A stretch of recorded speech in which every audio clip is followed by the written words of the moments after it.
Welcome into another edition of the Varsity Podcast. East Sponge Frank, I'm Justin Barney. We are at week 9 of the high school football season, and man, we're in that final month of the regular season. It is just remarkable how quickly it passes. I say it every week, but truly is unbelievable how quickly it goes. Just remember, it feels like not long ago we were talking about the season kicking off, but here we are in the home stretch. Before we look at our week 9 games and reveal our Super 10, let's look back on week 8. Some district champions and runners-up were decided, or district champions and were decided, not runners-up, last week. So go quickly through those teams who punched playoff tickets. Creekside in 1-7A.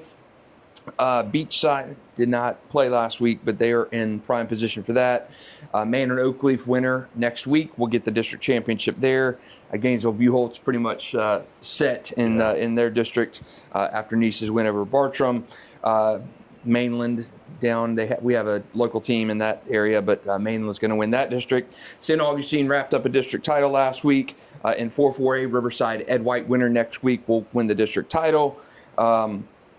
2-3A, Baker County still alive, but a long shot for that. Range Yulee in 3-3A, October 24th. District champion will come out of that game.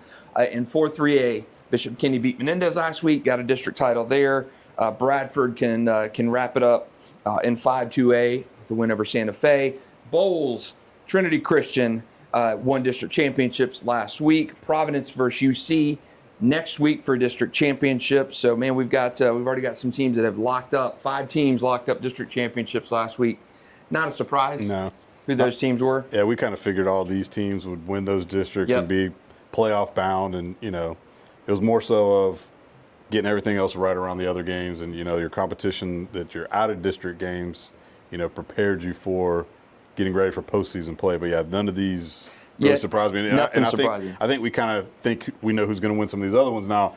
Mandarin Oakleaf, obviously, that's going to be a good game. I think next week. Let me throw these to you, and you pick who do you think comes out of these. All right, Mandarin Oakleaf. Right now, I'm going Oakleaf, baby. Okay, I'm going Oakleaf. Mandarin Oakleaf for Sponge. I think I went with them last year in this game, and they burned me. So I'll get a. We'll try to run it back. All right, so he's going. I'll go with Mandarin in that game to have a difference. So he's Oakleaf. I'm Mandarin. Buchholz. Yeah, Buchholz. Yeah, they're rolling. Ponte Vedra's district. So it's still alive in there with Ponte Vedra, Beachside, Middleburg, Fleming Island. Beachside, Fleming last week got postponed. Who do you think wins that one? Whose Beachside got left to clinch that? Because did they beat Ponte Vedra? Yeah. Yeah, so I like Beachside. Yeah, so they got Middleburg and Fleming Island next. Yeah, I like Beachside. Beachside for me as well. Riverside, Ed White. Ed White, man. I think Ed White. Yeah, me too. Commanders. They upset Riverside last year, and I think they will do the same. I don't think that's a cakewalk game by any stretch. I think Riverside's going to be up for any game this year. It's going to be that one because that's their ticket to the playoffs. They were in 10th in the playoff point standings, so they need to win that district since their schedule and their results have been unfavorable this year. So both he and I are going Ed White in that district. Wakulla, Baker County. I got Wakulla. Yeah, same here. Range Yulee. The Vikings, baby. Yeah, I mean, Yulee's out to an unbelievable start. Yeah, they're playing a great ball right now, but, Reigns is, I think, on another level. Yeah, Range Yulee next week for district championship. It'll look good on the pregame with the 7-0s, yeah, 6-0s or whatever. That's going to be a great. That'll be a good look. That'll be a great look for that game. Yulee's good. They just haven't seen a team like a Reigns, and credit to Kyle Dougherty. He's done a great job down there in Nassau County with the Hornets. They were 2-8 last year. 9-3 the year before, but this is their best start in program history. Bishop Kenny, we talked about. Bradford, Santa Fe, district champion. Bradford. Yeah, my boy. EG's trying to get that Santa Fe program turned around, but that's a couple years from now. Bradford's been the king, so yeah, same. I still think Bradford for their me. Their defense is really good. They're getting a little bit better offensively. I like the Tornadoes. Yeah, Tornadoes for me too. And our last one, Providence and University Christian. I'll go UC. UC for me too. Providence, just not quite on the level of UC. And UC's lost a couple games in a row to really good teams. Hawthorne this past week, Miami True North the week before, but I still think UC is in a class of its own when it comes to being in that classification rank. Okay, some others from last week. Not really a ton of surprises for me. Creekside Atlantic Coast 35-6, so that was a district championship win for the Knights and Sean McIntyre. Creekside never won a district championship before last year. Now they've got back-to-back district championships. A couple others, that Fleming out on Beachside was postponed, and that's a game that has really big district championship expectations. But I think Beachside wins in that one pretty big. Some others from last week: Mandarin over Fletcher, 22-13. Every game last week was played in a muddy, rainy, nasty mess. That was kind of the theme of last week, because it was bad weather all day Friday. It was, like you say, slop fest. Fields were not in great shape. Balls were wet, so the scores kind of didn't indicate how games were. And then sometimes those games you kind of just get out of there with a win, so it might not look as pretty, like Nice 10-0 over Bartram. You're like, what happened in that game? Like, why didn't they blow? Bartram's been bad all year. They didn't have their head coach, and so it's like, well, they just did what they needed to do to get out of there with a win. Yeah, and I think that was the story all over last week. Just nasty weather. Yeah. Fletcher played well in that game, but you lost your big running back to a broken leg in that game. Yeah, so that's tough. In a game that you really needed to, playing in the weather like that changes your offense. And windy and weather, Fletcher and Mandarin really ran the heck out of the ball. Right. And when you lose your big back like Fletcher did last game, grown man broke his leg in that game, so it changes your offense. Fletcher won in those conditions the week before at Palm Coast, but that eliminates Fletcher from that district championship race. Mandarin really showing that it can run the ball. Kyrie Wilson, Tion Weiss, I know Bryson Wright gets a lot of love. He had a big catch last week, but Elijah Keys did a good job on Bryson. But again, last week you're not going to throw the ball over the place in those kind of conditions. Yeah. You need to run. Mandarin ran the ball really well, showing that they can keep it on the ground and do it. Mandarin's not as strong all around as it was last year, just with depth and stuff. They're really good, but they lost a lot of pieces to graduation and transfer. And Oakleaf kind of seems like they're finally starting to That's what I'm saying. That game's going to be a good matchup next week. I mean, we'll talk about that next week, and I think that's why, basically, in a sense, it's a coin flip, really. Yep. I don't think you'd be surprised, or I'd be surprised if either team won that game. I think either team can win. I don't think that whoever wins next week, I don't think it'll be an upset. I think it's whoever does what we always talk about, who executes the best, who doesn't turn the ball over, who makes the big plays, who limits the big plays. That's literally what it comes down to in a lot of big games. You don't let the moment get too big. If you're in a shootout game, you got to hopefully get the ball last or make that key stop late in the game. It just comes down to the little things that are, it's coach speak, but that's just really and truly what it's a lot of stuff what it boils down to. Who runs like you said, Mandarin's now coming into their own run of football, so if that's a key thing that they can lean on, that's a big factor that Oakleaf's going to have to counter. So there's a lot of different breakdowns and key things to look at in those games. But for the most part, if you execute what your game plan is and you take care of the ball, you're going to be 9 times out of 10 you're going to be in the game to win it. And that loss for Fletcher last week eliminates it from the district championship talk, but you're still alive in the region point standing. So Fletcher was 8th last week.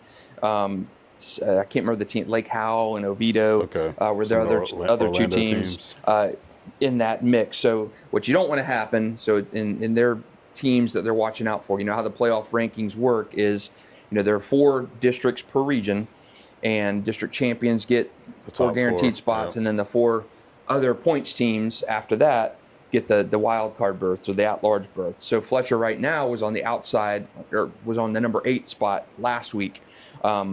Evans, which is the district, I can't remember exactly what district, another district, maybe the district 4, 6A, or 4-6A district, they were in the lead, but Oviedo and Lake Howell, the other teams that are right in that mix. So what you don't need to, and I was talking to Seatric last week, what you don't need to happen is for Oviedo or Lake Howell to win a district championship and they're seated lower than you, because automatically that bumps them up, and then that third team, Evans, which is ranked higher than you, is in the 4, 5, 6 spot, is going to get that spot. The district champ below you is going to get that spot and squeeze you out. So you can't have those district guys who are lower in the standings jump you, and that's what a lot of coaches are going to be kind of wondering. Hey, are we going to do enough to? I think if Fletcher finishes 7-3, they're probably in. but I don't know if that's right in the realm of possibility too. They've got at least one difficult game remaining. So that was the kind of big District 1 last week. Nice 10-0 over Bartram Trail, where Robert Garth, we touched on his situation. He was suspended 6 weeks for that contact with the recruit. The mother changed her statement to the FHSA and said, "Hey, I did not know that the player's father had reached out to Robert Garth earlier this year and said, hey, you have permission on my behalf to speak to my son about college recruiting." So she resubmitted that letter to the FHSA. I actually spoke to the mom last week on the phone and got some insight from her. The FHSA, with that new information, went back and said, okay, that 6-game penalty is now 3. Your 3-game suspension is already been served. So you're eligible, in our eyes, to coach. That $2,500 fine to Nice got rescinded, taken down to $250. Since Robert is a volunteer coach, that $5,000 punishment originally that was slapped on him. That's a lot of money. Yeah. For coaches. So that $5,000 penalty, which was in the policy 36 violations, his punishment got changed to a policy 37. So there's not that massive monetary fine to coaches involved. So now Robert Garth is in the process of waiting on the St. Johns County School District to make a ruling. So whenever he can win or if he can go back this season. So that's a situation. Nice's head coach, Bartram's head coach, Corey Johns, missed last week's Nice game for a potential violation that Bartram turned in. So all kinds of wildness in the shady world. Totally. The crazy world of high school football. Some others last week: Ponte Vedra 41, Middleburg 14. Not surprised there. Yeah. We talked about Middleburg. Middleburg's a good team, but they're still trying to build up. Yep. And you play a little bit of a lighter schedule. This is where it kind of got really difficult for Middleburg last year when you go into that district and you start playing games. Ponte Vedra's good. They put up 41 on you. You surprised at that? No, we talked about could Middleburg muster up, and it was. We were hoping that maybe they could, and maybe they've turned the corner on that. But this is a prime example, like we've been talking about, is, your schedule is what it is, and when you have big numbers and you're waxing people, and you're seeing 44-0 or 42-0 and big wins, that doesn't always accurately show that you're beating up on scrubs versus. You hit that uppercut of competition, like a Ponte Vedra, who's a very well-balanced team. They've played a tough schedule. Yeah, they have some losses, but you flip the script, and if they had like Middleburg's schedule, they'd be winning games 16-0 too, with an undefeated record, and then still beat you. So credit to Middleburg; they're still doing big things. Coach Wolf's doing a good job out there. It's. Yeah, Ponte Vedra is kind of a program in a sense right now. Once you kind of step up to that next table, it's once you get to the head table, it's tough. It's the schedule.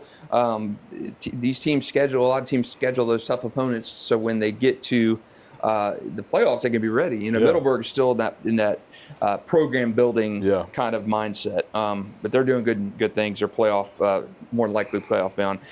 One more from last week: Range 27, Madco 14. Yeah, not surprised. Madison County's good every year. They're good. Yeah, Madison County, I guess this would be considered a down year. They're 2-5, so it's not one of their better years, but they're always a competitive bunch. They're going to bring that small country town ball. So, Madison County's good.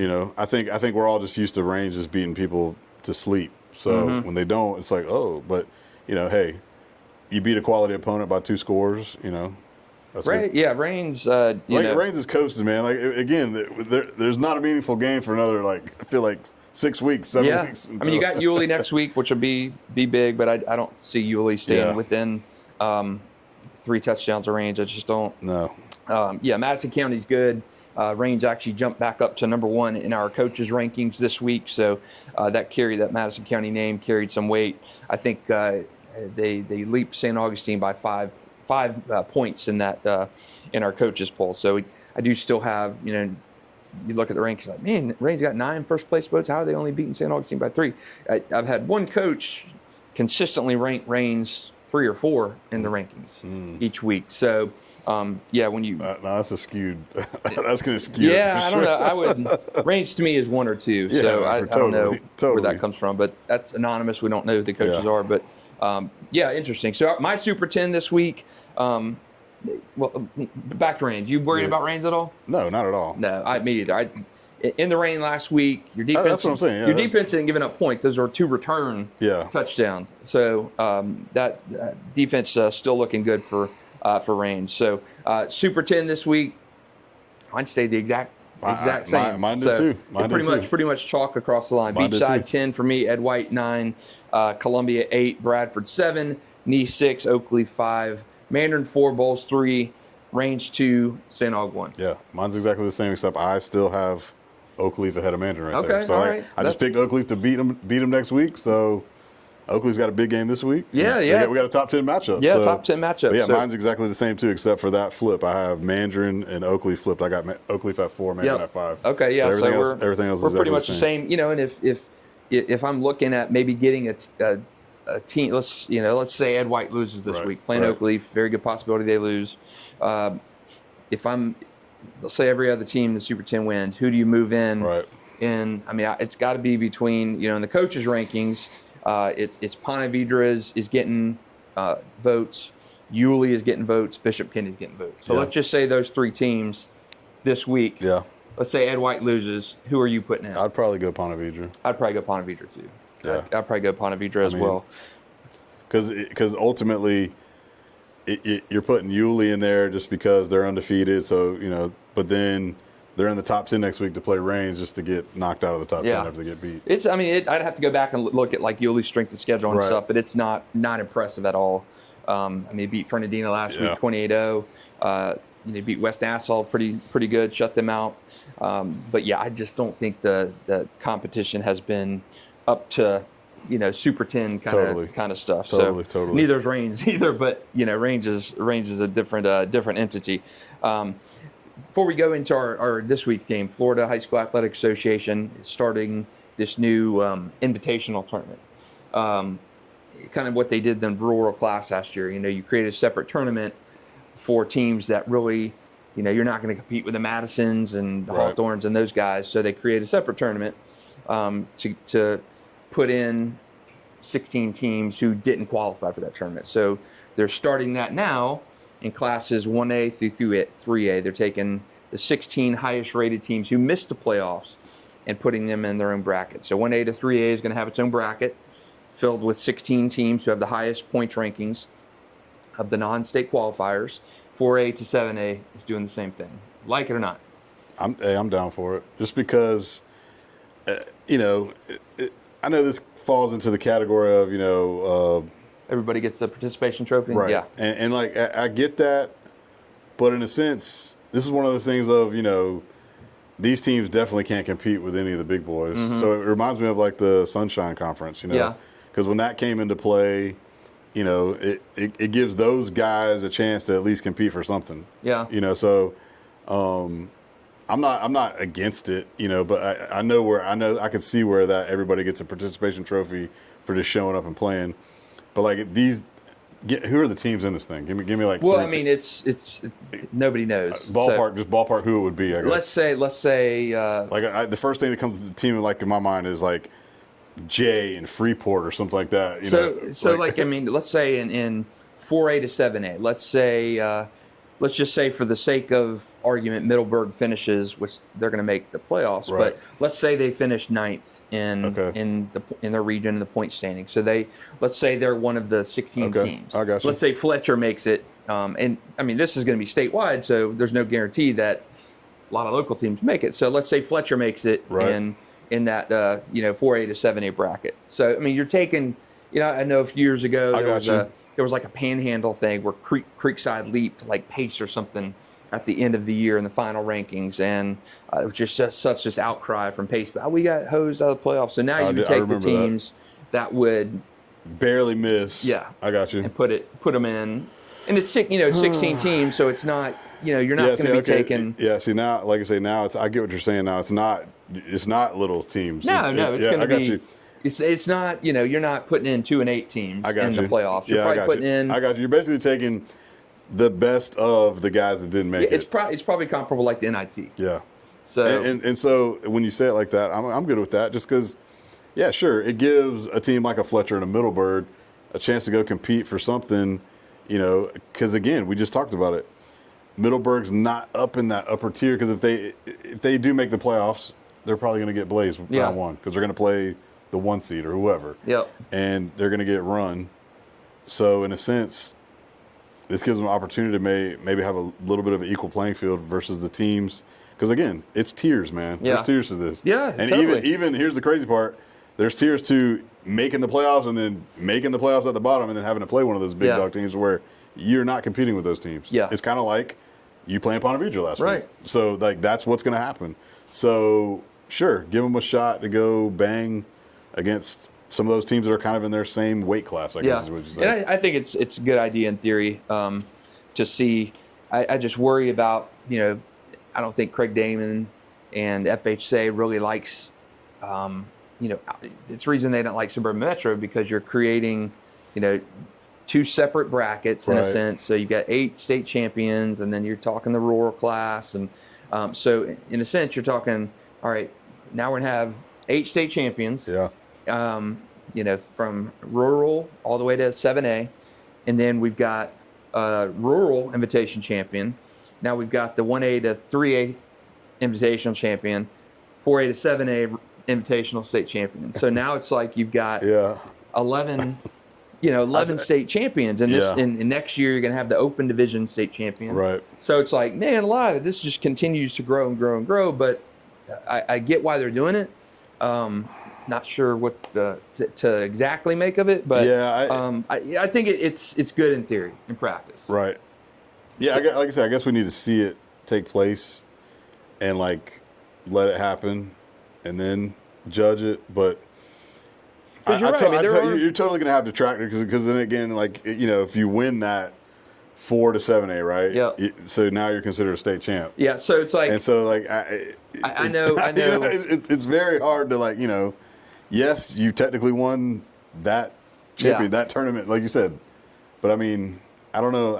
I guess I wouldn't call him a state champ. I don't know. I would just call him a tournament. Invitational champ or whatever. Yeah, I know back when Trinity was winning the 1A titles and we always got discredited. So it was Trinity's a church league camp. Yeah, totally. I hated that too, and that was because we were 1A, so we were in the smallest class, and then we finally bumped up a little bit. And we won some 3As, and then we beat, some powerhouse teams. Our basically thought process during that whole period was, we know we get a lot of disrespect and discredit for the teams that we play in the playoffs. So we knew we wanted to schedule up every year. We wanted to play the best teams in the city. We wanted to play the best teams in the state. Yep. And so in the nation. And so we did that, and it kind of basically bolstered and put us on the map in a sense to where – we'll play anybody, anywhere, anytime. Show up and let's go. But I do remember my first couple years back in 2010 when we started. We're playing the North Florida Christians. Yeah. I'm trying to think who else in Tallahassee. A lot of those, even the OCPs of the world. Even Clearwater Central Catholic's actually a good program. Yeah. But finally, when we got up to playing the Chaminades,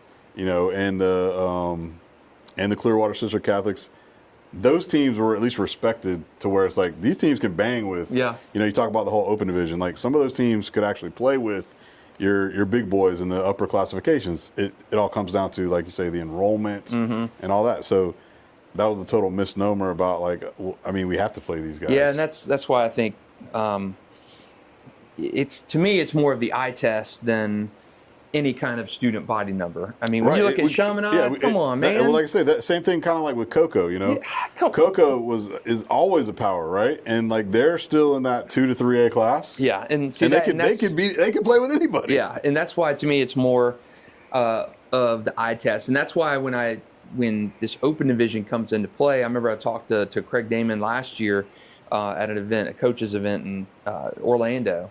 And I was asking him kind of how the lay of the land would go on that. How are you going to get teams in there? I mean, last year I think it was actually beginning of this year when I talked to him. And he said the Reigns Northwestern game had all kinds of crazy streaming numbers and stuff. But I think last year Northwestern entered like ranked number 40th in the state in the final rankings. Nice was one. Yeah. And so Craig, I was talking to Craig. I'm like, are you going to use that straight rankings to determine that open division? Yeah, because Northwestern would have blazed that Nice team. Northwestern would have beat Nice 40-0. Exactly. So, that's what I'm saying. It's still going to be a miss. Like there's no exact science to it. So when I talked to him about it, I'm like, how are you going to determine the teams? He goes, we're still talking about that. It could be, a combination of ranking points in media. It could be a combination of, because when I say the eye test, yes, the rankings and points are structured the best way they know how in terms of getting the teams in the playoffs. When you're talking like picking the top 12 teams in the state, okay, let's say that's super hard to do. Let's say Venice. It's super hard to do right now. Yeah, it's the three teams. Like I can make an argument that Bowles is still the best team in the city, even though with a loss to St. Augustine. So when you look at that, and now when you look at the ratings, and when you see that, I can't remember what team, maybe it's Chaminade has got 3 losses or something this year from playing crazy schedule. Right.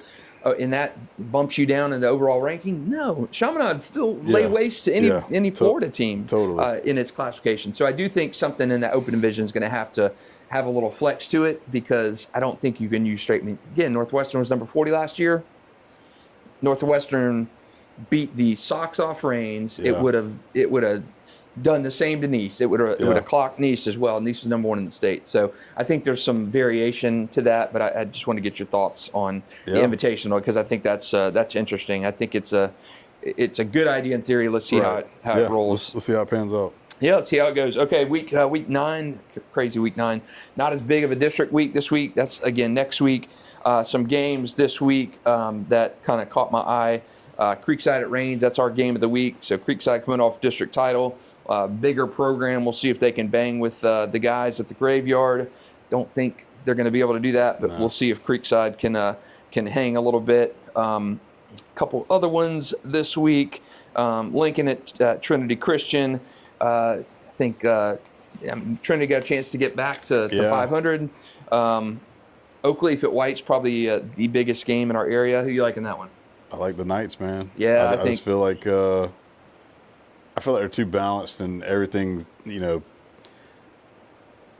Ed White's been really good this year, and King's been really good running the football. They've been good, So if Oakleaf can control their ground game and make them have to throw it to beat them, I like Oakleaf's chances in that matchup. Ed White has got players. Got players. They got some dudes for sure. But I just question you're beating bad teams. Yeah.